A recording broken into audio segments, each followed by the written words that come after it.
Hey everybody, Artemis Fowl Chapter 5 Part 3. We're going to wrap up Chapter 5 here. And I'm just going to back it up by a paragraph. He ignored several doors to either side, following the beacon. 10 feet now. A steel hatch sealed the corridor, and Captain Short, or her corpse, lay on the other side of it.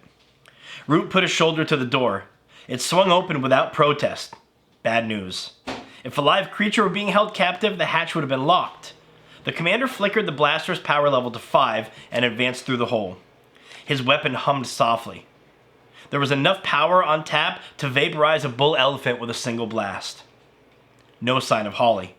No sign of anything. He was in a refrigerated storage bay. Glittering stalactites hung from a maze of piping.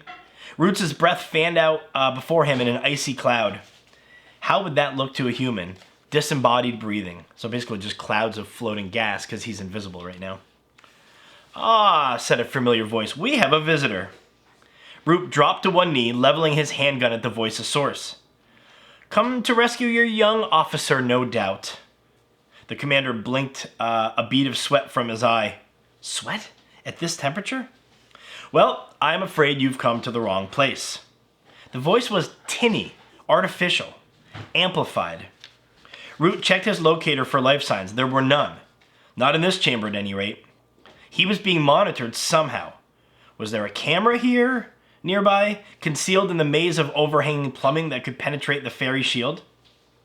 "Where are you? Show yourself." The human chuckled. It echoed unnaturally around the vast hold. "Oh, no, not yet, my fairy friend. But soon enough, and believe me, when I do, you will wish that I hadn't." Root followed the voice. Keep the human talking. "What do you want?" What do I want? Again, you will know soon enough." There was a low crate in the center of the hold, and on it sat an attaché case, like a briefcase. And it was open. "Why bring me here at all?" Root poked the case with his pistol. Nothing happened. "I brought you here for a demonstration."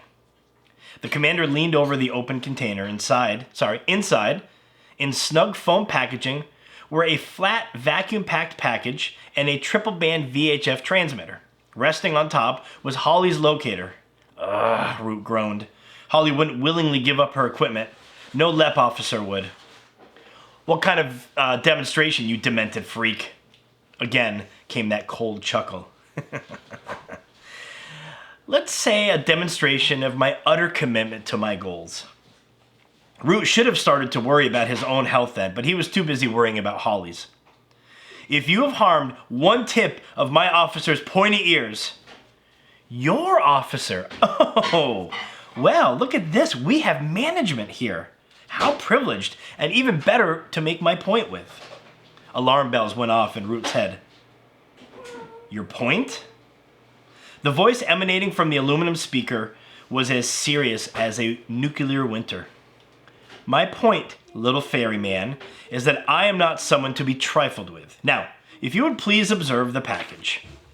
The commander duly observed. It was a nondescript, uninteresting enough shape, flat like a slab of putty or clay or... Oh no. Beneath the sealant, a red light flicked on. "Fly, little fairy," said a voice, "and tell your friends, Artemis Fowl II sends hello." Beside the red light, green symbols began to click through a routine. Root recognized them from his human studies class back at the academy. They were numbers going backwards. A countdown. Growled Root. There's no point in translating that last word because it would have to be censored anyway. He turned and fled up the corridor, Artemis Fowl's mocking tones carrying down the metal hallway.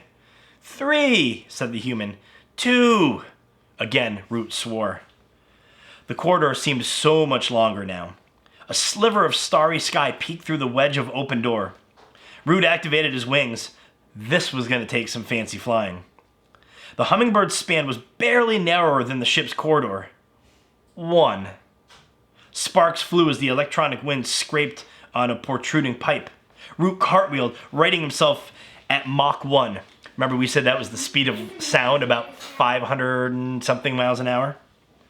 0, said the voice. Boom! Inside the vacuum-sealed package, a detonator sparked, igniting a kilogram of pure Semtex. The white-hot reaction devoured the surrounding oxygen in a nanosecond and surged down the path of least resistance, which, of course, was immediately in the same direction that Commander Lepp was headed. Root dropped his visor, opening the throttle to maximum. The door was just a few feet away now. It was just a matter of what reached it first, the fairy or the fireball.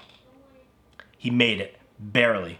He could feel the explosion rattling his torso as he threw himself into a reverse loop. Flames latched onto his jumpsuit, licking along his legs. Root continued his maneuver, crashing directly into the icy water. He broke the surface, just like Root, swearing. Above him, the whaling ship had been totally consumed by these noxious flames. "Commander," came a voice in his earpiece. It was Foley. He was back in range. "Commander, what's your status?" Root lifted free of the water's grip. "My status, Foley, is extremely annoyed. Get on your computers. I want to know everything that there is to know about one Artemis Fowl, and I want to know it before I get back to base." "Yes, sir, Commander, right away." No wisecrack, no joke. Even Foley realized this was not the time to mess around. Root hovered at 300 yards. Below him, the blazing whaler drew emergency vehicles like moths to a light. He dusted charge threads from his elbows. There was going to be a reckoning for this Artemis Fowl, he vowed. Count on it, and he would be the one to deliver it. And that is the end of Chapter 5.